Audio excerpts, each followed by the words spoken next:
வணக்கம் டாக்டர். வணக்கம். Good morning good morning. Doctor. Very good morning. Good morning sir. Good morning. Good morning good sir. Morning.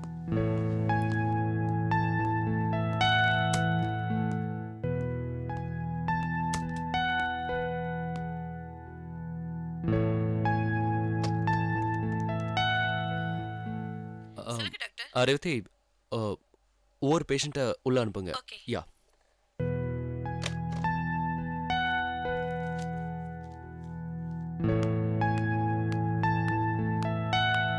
நீங்க உள்ள போங்க. Doctor வர சொன்னாரு. Okay madam. பாப்பா.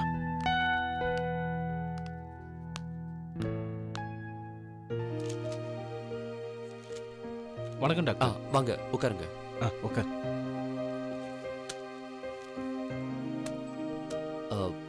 வந்து ரொம்ப நேரம் ஆச்சு. இல்ல ஒரு half an hour தான் சார். I'm extremely sorry. ஒரு முக்கியமான மீட்டிங் இருந்தது, அதான் கொஞ்சம் லேட் ஆயிடுச்சு.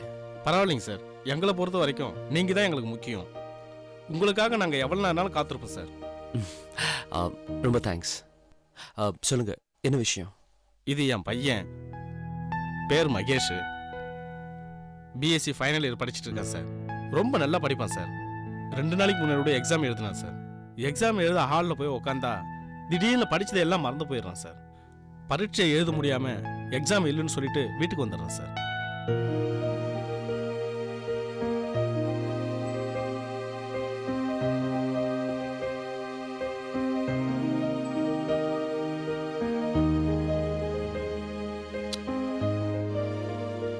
Not to worry. இந்த மாதிரி நிறைய பேர் என்கிட்ட வந்திருக்காங்க. நீங்க ஒன்றும் பயப்பட தேவையில்லை.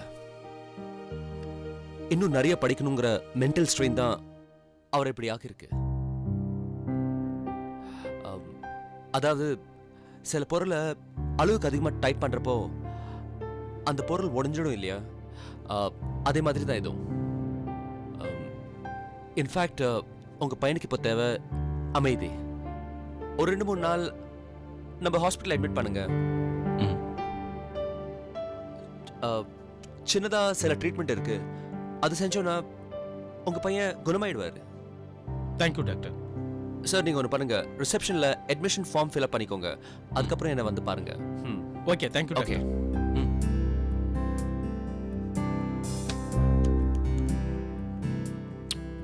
எனக்கு பாரோ, வினோத ஸ்கூல்ல டிராப் பண்ணிட்டியா? டிராப் பண்ணிட்டு வரேன். அப்புறம் சொல்ல பாரோ. நம்ம ஹாஸ்பிட்டலோட கேண்டீன் கான்ட்ராக்ட் முடிய போகுது இல்லையா? புதுசா 2 பேர் அப்ளை பண்ணிருக்காங்க. ஏற்கனவே பண்ணிட்டு இருந்தவங்களே கான்ட்ராக்ட் கேக்குறாங்க. யார் கொடுக்கறதுன்னு ஒண்ணுமே புரியல.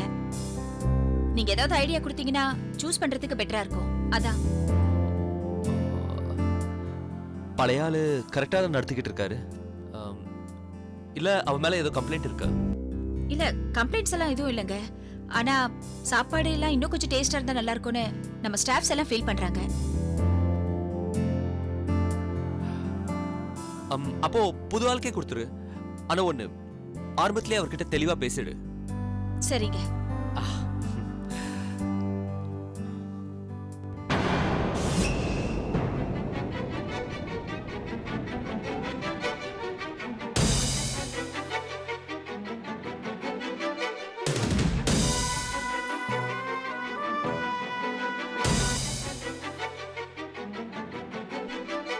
என்னங்க, இன்னைக்கு காலையில நீங்க வீட்ல இருந்து கிளம்பும் போது நான் உங்களுக்கு வாங்கி கொடுத்த ஷர்ட் தானே போட்டுட்டு போனீங்க.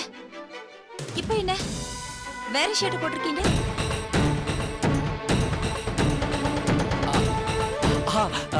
காலையில ஆட்டோல போறதா சொல்லிட்டு போனேன்ல, அந்த ஆட்டோக்காரன் ஒரு ஸ்கூல் பையன் மேல இடிச்சிட்டான்.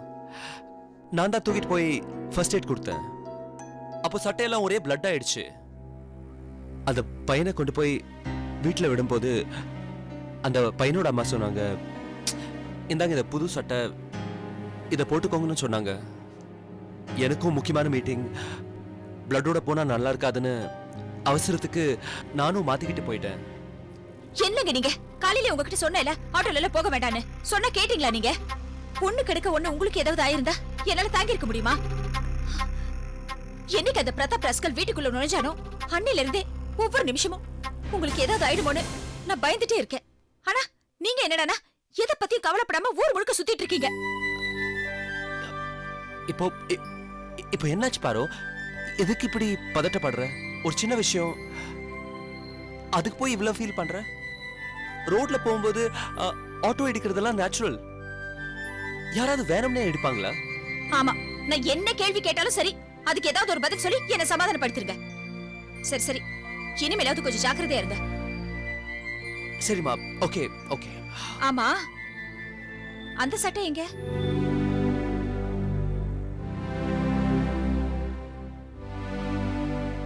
என்ன யோசிக்கிறீங்க? அத எது கேக்குற? இல்லங்க, அது பெக்யூலியர் கலர். அந்த மாதிரி இன்னொரு ஷர்ட் கிடைக்குமான்னு சொல்ல முடியாது, அதனால தான் கேட்டேன். இல்ல பாரு, பிளட் பட்டத திரும்ப எப்படி யூஸ் பண்ண முடியும்? பெட்ரோல் வாஷுக்கு கொடுத்தா க்ளீன் பண்ணி கொடுத்துட்டு போறாங்க. எனக்கு இந்த யோசனை வரல பாத்தியா, அதான் அங்கேயே விட்டுட்டு வந்துட்டேன். சரி சரி விடுங்க, சட்டை தானே, போனா போட்டோம். உங்களுக்கு ஒன்றும் ஆகல, அதுவே எனக்கு சந்தோஷம்.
ஓகே. ஹலோ, ரேவதி, கொஞ்சம் என் ரூமுக்கு வரீங்களா? இதோ வரேன் மேடம்.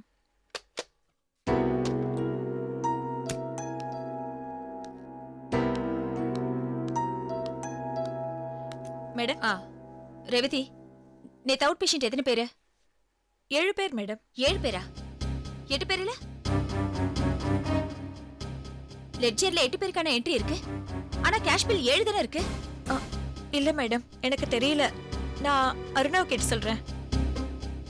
என்னது, அருணாவை கேட்டு சொல்றீங்களா? அப்போ உங்களுக்கு தெரியவே தெரியாது இல்ல? தெரிஞ்ச தெரியும்னு சொல்லுங்க, அப்படி இல்லனா தெரியாதுன்னு சொல்லிடுங்க. அதை விட்டுட்டு எதுக்கு உங்களுக்கு தெரிஞ்ச மாதிரி பேசுறீங்க? Sorry madam. நான் உங்ககிட்ட ஃப்ரெண்ட்லியா பழகுறது தப்புன்னு நினைக்கிறேன். அதான் என்கிட்ட எல்லாரும் ஓவர் அட்வான்டேஜ் எடுத்துக்கிறீங்க.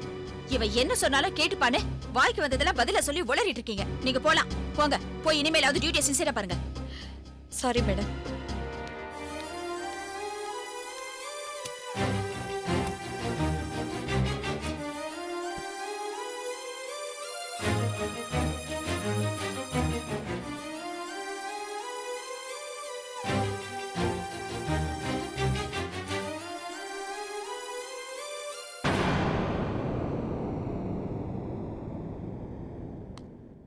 என்னாச்சு ரேவதி, ஏன் டல்லா இருக்க?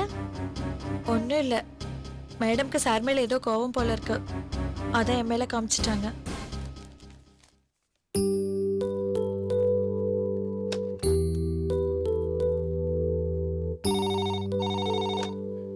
Hello, Revathi, sorry. சார் மேல இருந்த கோவத்துல உங்ககிட்ட கொஞ்சம் கோவமா பேசிட்டேன், மனசுல வச்சுக்காத. ஓகே மேடம், அதனால என்ன, பரவாயில்ல. ஓகே.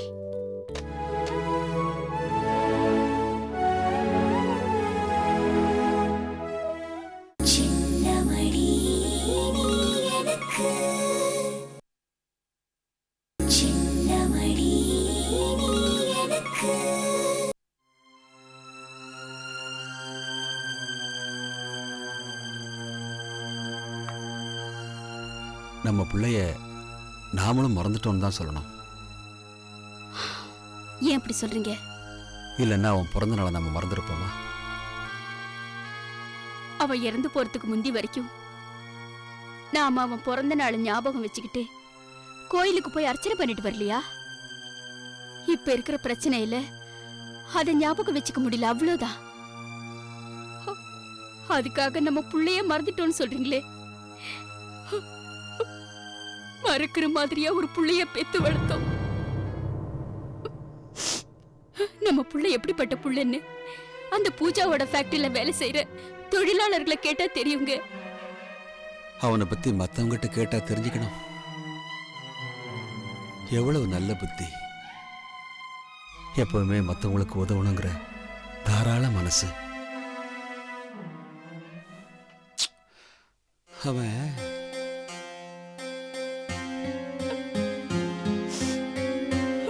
என் கவலையெல்லாம் மீனா மேலதான். புருஷன் செத்தது கூட தெரியாம வாழற ஒரு பொண்ண இதுவரைக்கும் நான் பார்த்ததே இல்லை. என்ன மாமா சொல்றீங்க? புருஷன் செத்தது கூட தெரியாம வாழ்ற பொண்ணா?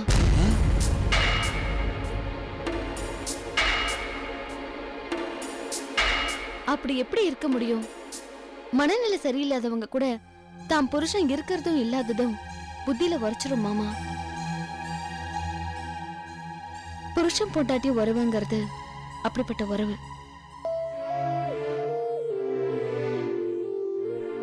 அது காலையில பேப்பர் பார்த்தம்மா, அதுல ஒரு பொண்ணை பத்தி இப்படி ஒரு நியூஸ் போட்டிருந்தாங்க. அதான் அவங்க அத்தைகிட்ட சொல்லிட்டு இருந்தேன். இல்ல ஆமாமா. பாவம், அந்த பொண்ணுக்கு என்ன பிரச்சனையோ?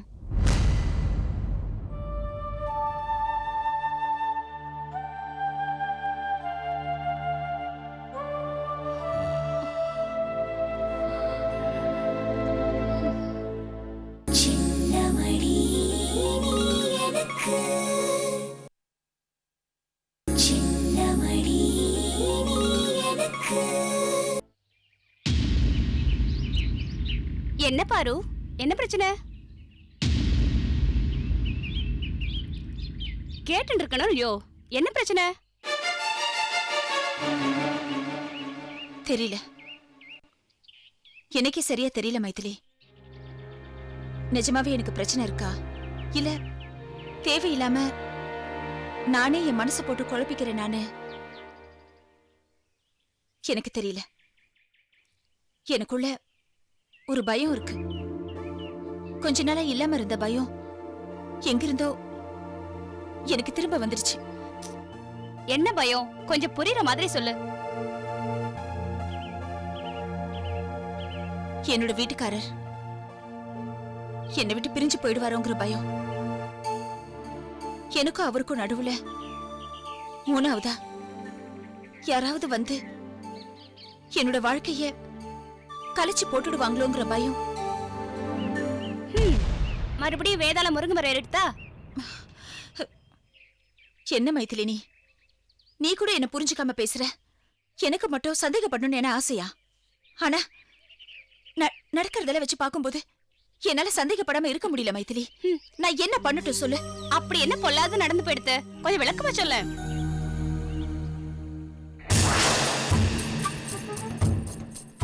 ரேவதி மேடம், பேஷண்ட்ஸ் எல்லாம் ஏன் திருப்பி அனுப்புறீங்க?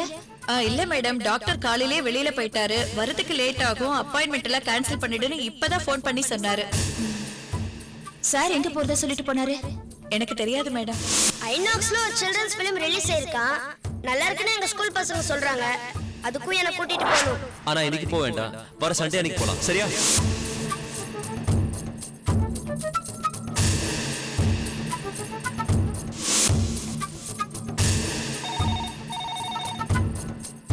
ஹலோ, ரேவதி, நான் பார்வதி பேசுறேன். சொல்லுங்க மேடம்.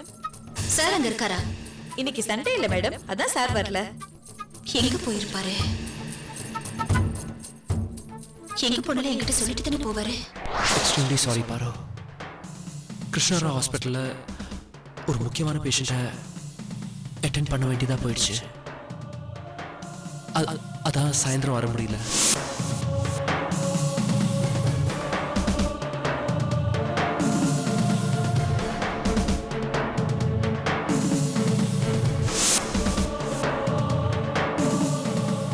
சூப்பரா இருக்கு.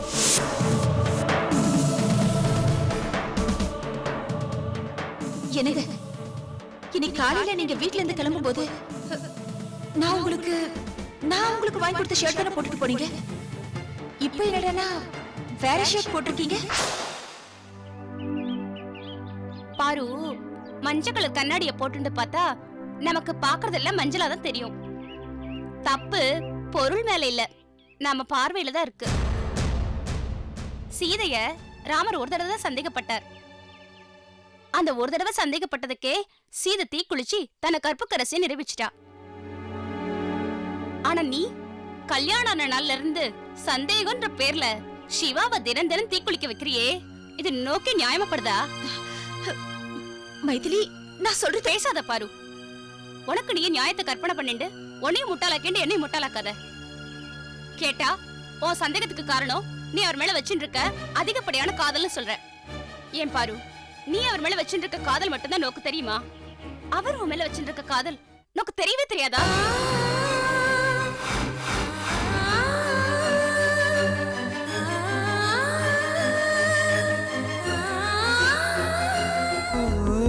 மின்னல் ஒளி விழியாலே நெஞ்சை நீ திறந்தா, சின்ன சின்ன ஊடலோடு சிரிக்க ஏன் மறந்தா, கண்ணில் நிறைந்த கன்னி தமிழே உள்ளம் கலங்காதே, கண்ணில் நிறைந்த கன்னி தமிழே உள்ளம் கலங்காதே, உன்னையல்லாமல் வேறு உறவும் என்னை சேராதே, காற்றும் நானும் காத்து கிடந்த தனிமை தீவினிலே